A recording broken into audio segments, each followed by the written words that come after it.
Study IQ world में आपका स्वागत है।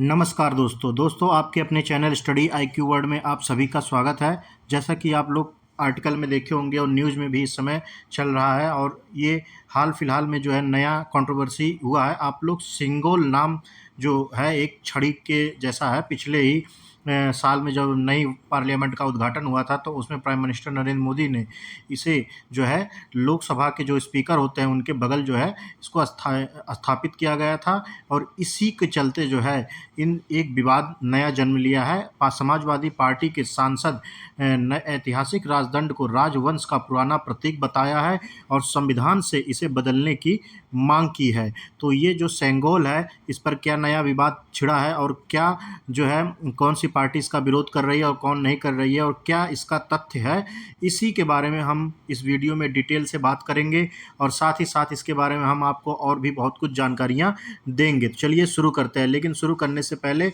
आप लोगों से मेरा निवेदन है कि अगर आप लोग इस चैनल पर नए आए हैं तो चैनल को प्लीज़ सब्सक्राइब करके बेल आइकन पर क्लिक कर दीजिए, ताकि नियमित रूप से आपको आपकी वीडियो मिलती रहे। इस चैनल पर आप सभी को बहुत कुछ जानने को मिलेगा।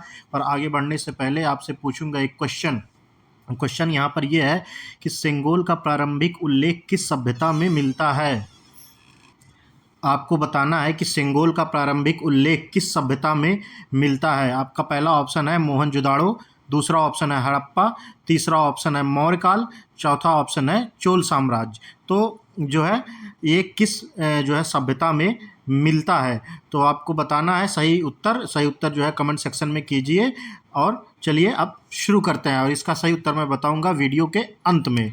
तो आप लोग देख सकते हैं कि जैसे कि द ट्रिब्यून का आर्टिकल है, सेंगोल का कंट्रोवर्सी हुआ है। समाजवादी पार्टी जो है इस पे इसको रिप्लेस करने के लिए मांग की है। तो आइए इसके बारे में हम लोग विस्तार से चर्चा करते हैं।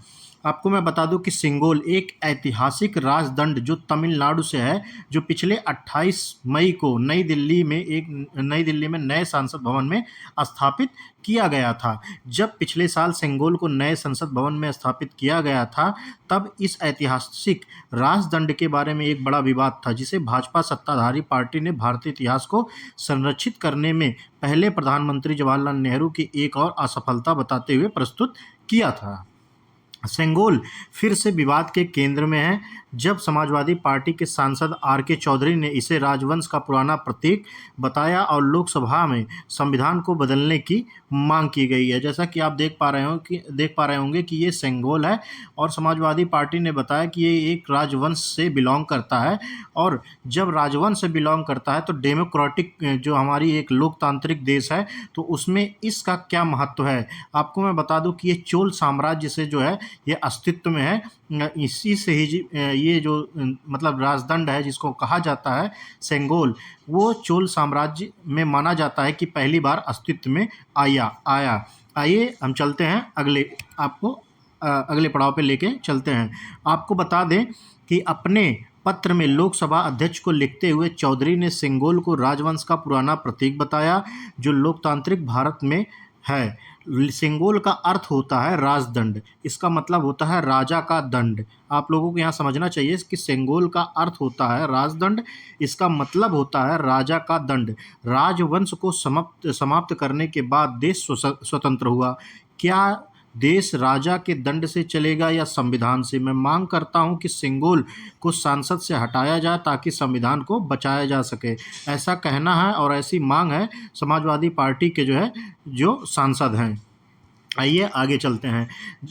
इसके जवाब में भाजपा के प्रवक्ता शहजाद पूनावाला के वक्तव्य में यह बात कही गई कि समाजवादी पार्टी को भारतीय और तमिल संस्कृति के एक अभिन्न हिस्से का अपमान करने का आरोप लगाया। अगर यह राजवंश का प्रतीक था तो पहले प्रधानमंत्री नेहरू ने इसे क्यों स्वीकार किया? क्या वह उस प्रतीक और राजवंश को स्वीकृत कर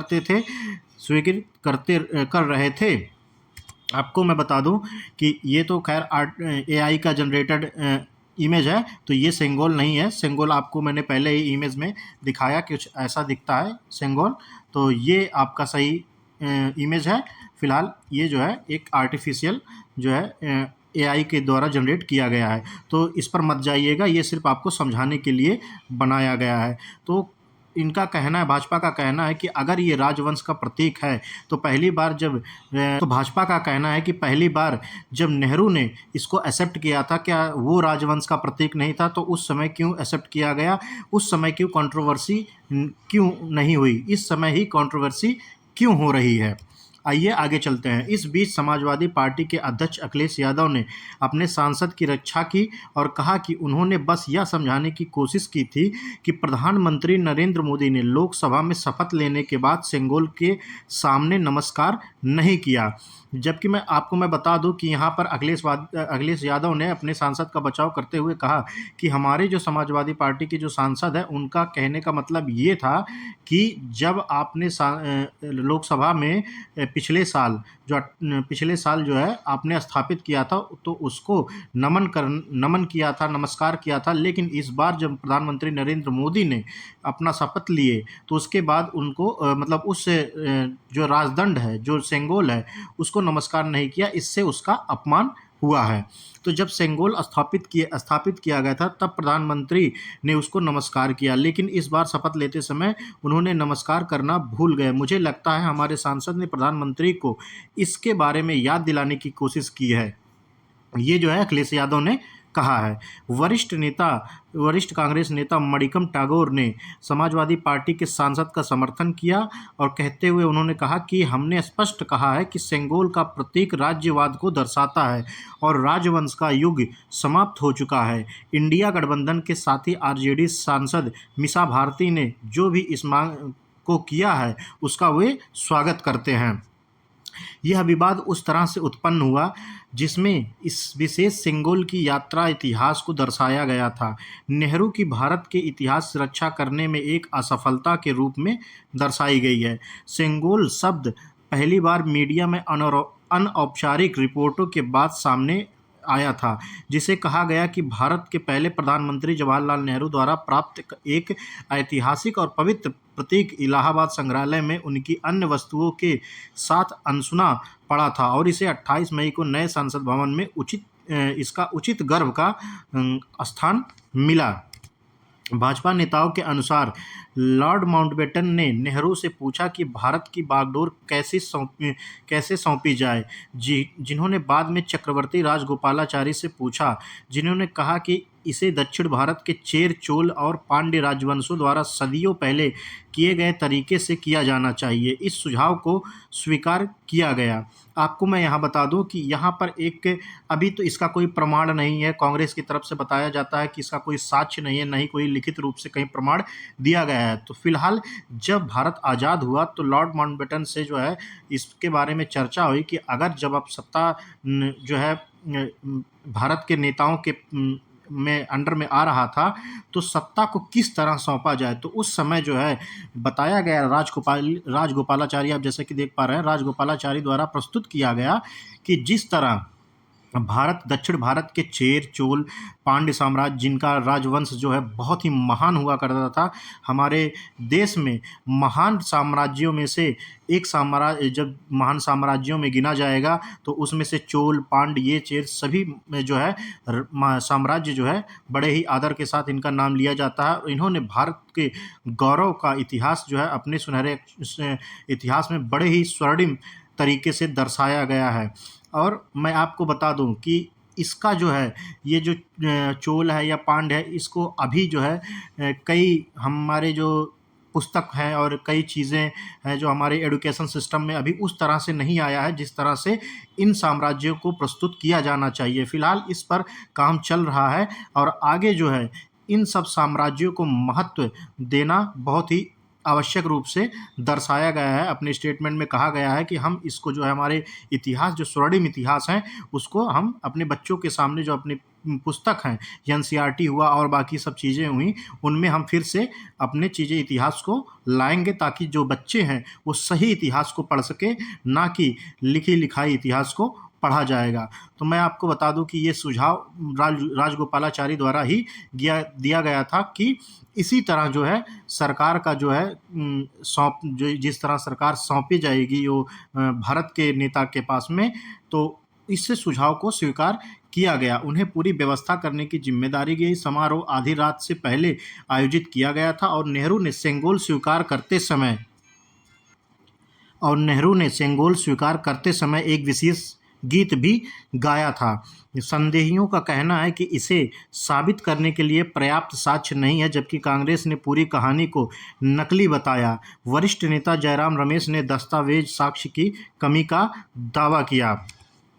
आपको मैं बता दूं कि वरिष्ठ नेता जयराम रमेश ने कहा, मद्रास प्रांत में एक धार्मिक प्रतिष्ठान द्वारा कल्पित और मद्रास शहर में एक निर्मित एक भव्य राजदंड वास्तव में अगस्त 1947 में नेहरू को प्रस्तुत किया गया था। हालांकि इस राजदंड को ब्रिटिश सत्ता के भारत में हस्तांतरण का प्रतीक बताते हुए लॉर्ड माउंटबेटन, राजा जी और नेहरू का कोई भी दस्तावेज साक्ष्य नहीं है। इस प्रभाव के सभी दावे स्पष्ट और सरल नकली हैं। उनके इस अवलोकन का गृह मंत्री अमित शाह ने कड़े आपत्ति के साथ सामना किया, जिन्होंने इसे शर्मनाक और अपमान कहा है।